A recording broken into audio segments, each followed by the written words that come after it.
Hey there guys, this is Spectre General 66. Today, I'm going to be showing you how to do the makeup for one of my favorite creepypasta characters, Hobo Heart, created by Chris Oz Fulton. First, I'm going to block out my eyebrows using the glue stick method. Start by combing the hair of your eyebrows up towards your forehead. Next, and stick with me here folks, my story does get better, apply a thin layer of glue from an Elmer's school glue stick over your eyebrows in that same upward motion that you did with the brush.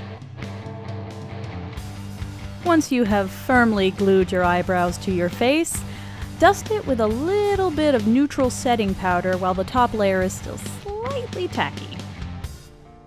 I'm going to use my kabuki brush to cover my whole face and just a little stripe down the center of my throat with Ben Nye white cream makeup.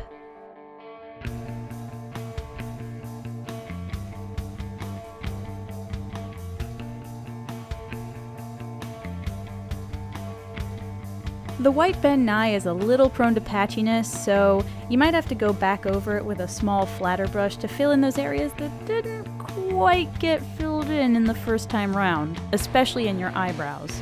You might have to do it a few times, but the effect is completely worth it. Once you're satisfied that you don't have any little bits of skin or errant eyebrow hairs peeking through the paint, powder everything down with the same setting powder as before, just to make sure that it doesn't scrape or smear off when you start adding the shading details. I usually do another touch-up on my eyebrows after this step just to make absolutely sure that they are not going anywhere. Because my eyebrows are sentient and they don't like to obey me. Now we're going to start outlining all the little shapes for those details of the skull, like the nose, the teeth, the brow, the edge of the skull, the shape of the vertebrae on your neck, stuff like that. For this, I'm going to be using a light, sort of graphite gray color from my e.l.f. eyeshadow palette and a thin detail brush.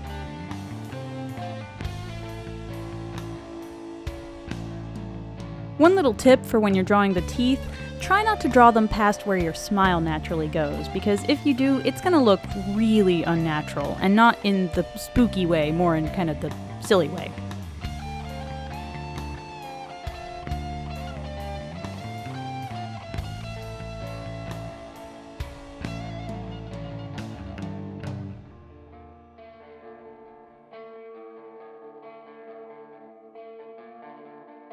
When trying to get the shape for the bottom part of the skull, the best way you can figure out where that goes is by opening your jaw and feeling where sort of the empty hollow spaces are, and just using that as your guideline.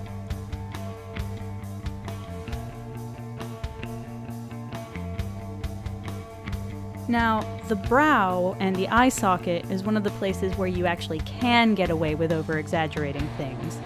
If you start low on the inside of your brow and then sharply curve it up to where your eyebrows used to be, that will give you a much more intense, sort of angry look, which you're trying to be spooky here, so you kind of want that. The way you draw each of these shapes is completely up to you. I have my own method of doing it, but honestly, the best thing that will help you here is to have a reference picture of a skull to keep looking back at as you're drawing.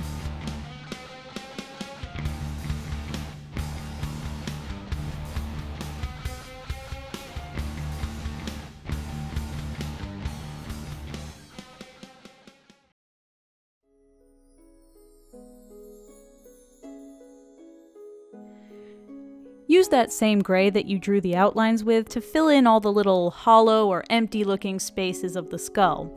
Then it's time to move on to the next step.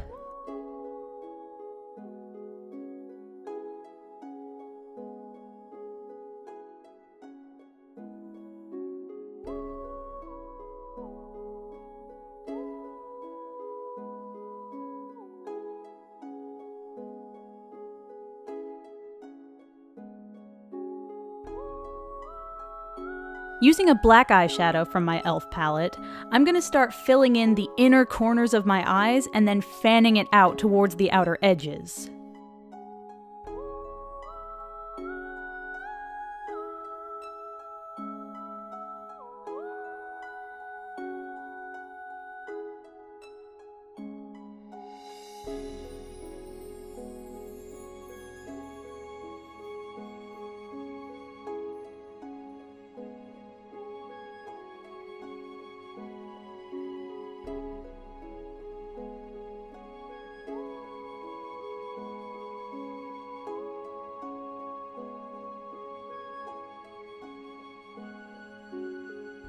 I'm also going to be using this same black to go around the edges of the nose heart and a little bit around the bottom edges of the skull.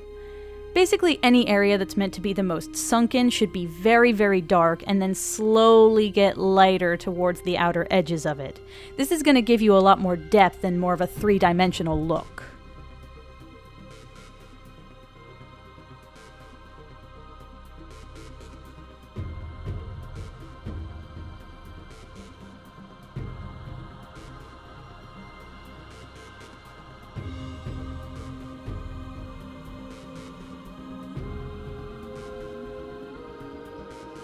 I'm also going to use the light gray to shade a little bit on either side of my nose.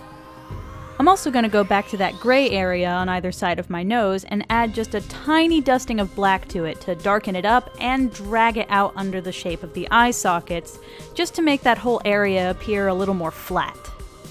Switching back to the lighter gray, because I'm the king of being ADD while I'm doing makeup, I'm going to start doing some shading on my brow to make those angry eyebrows look even angrier.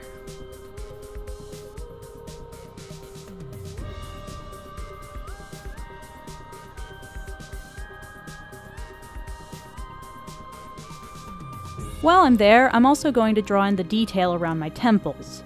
If you look at your reference picture of a skull, you'll notice that that shape is kind of like a squiggly, diseased letter C.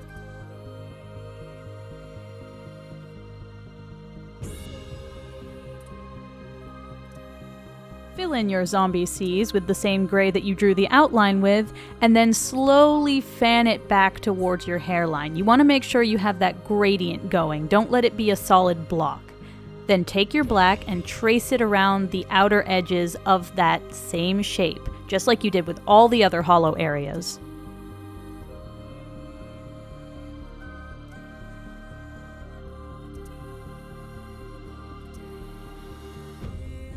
Back to the gray again.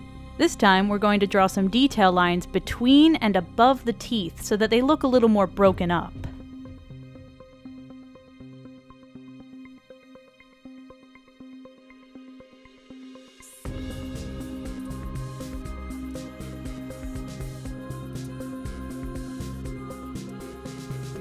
Flip back over to black and draw some little V-shapes above and below the teeth. Drag some of it up between the teeth as well, just to make it look like you've got some gaps there. This is where your reference pick is going to be your best friend.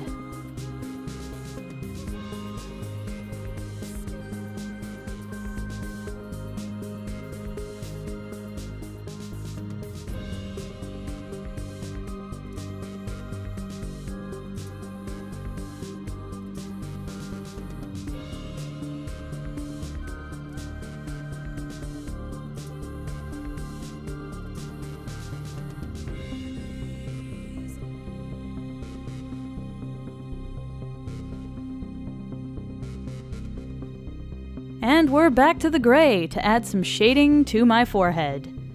Starting from the top of my frowny ridges, I'm going to draw a sharp curve from there to my hairline. This isn't something that you have to do, and in fact it's not all that realistic, but honestly it just looks cooler. I'm also going to add some shading to my cheekbones and a little bit under the outer edge of the eye socket. Make sure to blend all of this out as you go.